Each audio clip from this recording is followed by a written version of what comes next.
కృష్ణం వందే జగద్గురు. ప్రేక్షకులకు నమస్కారములు. ఇక 2వ అధ్యాయంలో మరో ముఖ్యమైన శ్లోకం 27వ శ్లోకం అండి. జాతస్య హి ధ్రువో మృత్యు ధ్రువం జన్మ మృతస్య చ తస్మాదపరిహార్యార్థే నత్వం శోచితుమర్హసి. అయినా అర్జున, నాకు చాలా దుఃఖం వస్తుందని విషాదంలో పొందావు కదా, ఎందుకు నీకు దుఃఖం?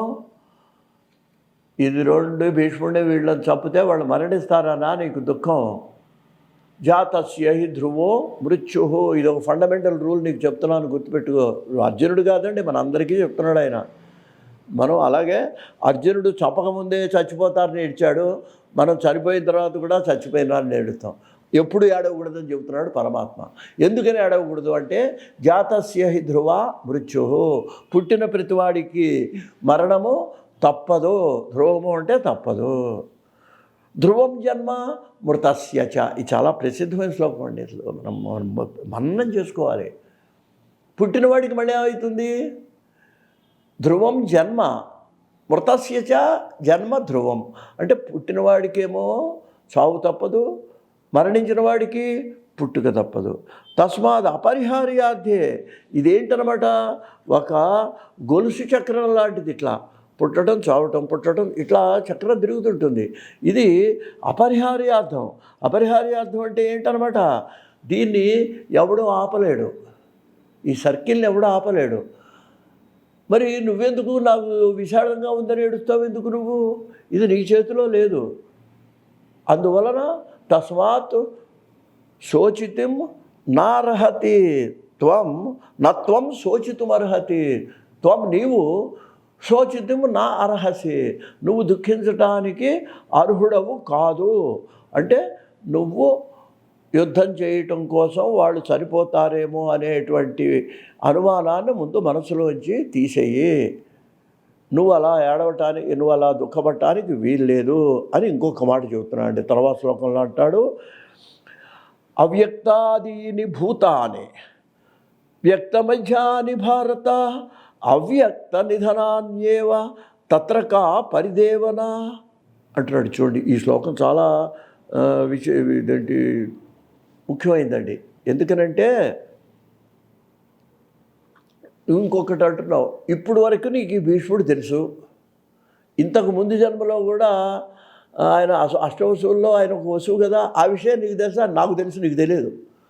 ఇప్పుడు భీష్ముడు ఇంతకుముందు ఎవడో నీకు తెలియదు, పోయినాడు, ఆ తర్వాత మళ్ళీ ఏం జన్మ వస్తుంది అదే నీకు తెలియదు. అందువలన ఏమిటనమాట, ఈ భూతాన్ని అంటే ఈ ప్రాణులన్నీ కూడా అయ్యా అవ్యక్తాదీని అంటే ఏంటనమాట, పుట్టుక ముందు ఇప్పుడు ఇవాళ నువ్వు చూసేవాళ్ళు అలా అది ఎవరికి వర్తిస్తుందా? భీష్మద్రోణులే కాదు, మన భార్య పిల్లలు, మన స్నేహితులు, మన తండ్రులు, మన బంధువులు, మన సోదరులు అందరికీ వర్తిస్తుందండి.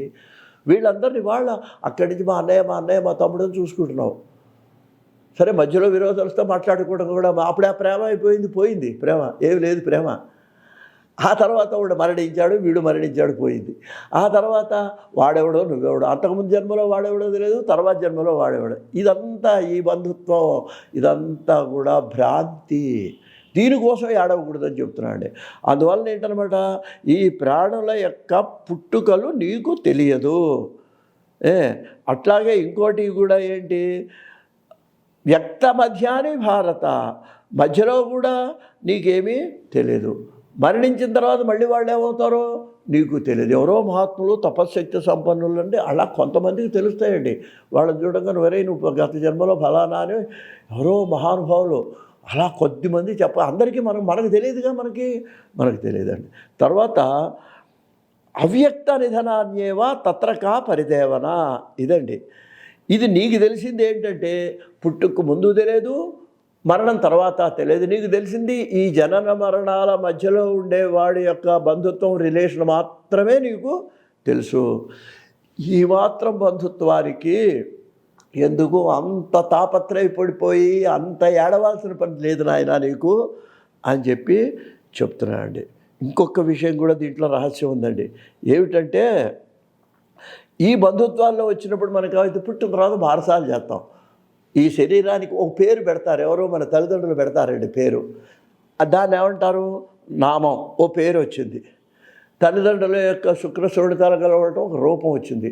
అంటే మనకు ఈ ప్రపంచంలో శరీరానికి నామం వచ్చింది, రూపం వచ్చింది, పేరు వచ్చింది, శరీరం, ఒక ఆకారం కూడా మారిపోతుందండి. వాడెవడో ఒక ఫోటో పెట్టుకున్నాడు బాగా పహిల్మాన్గా 25 ఏళ్ళు ఉన్నప్పుడు.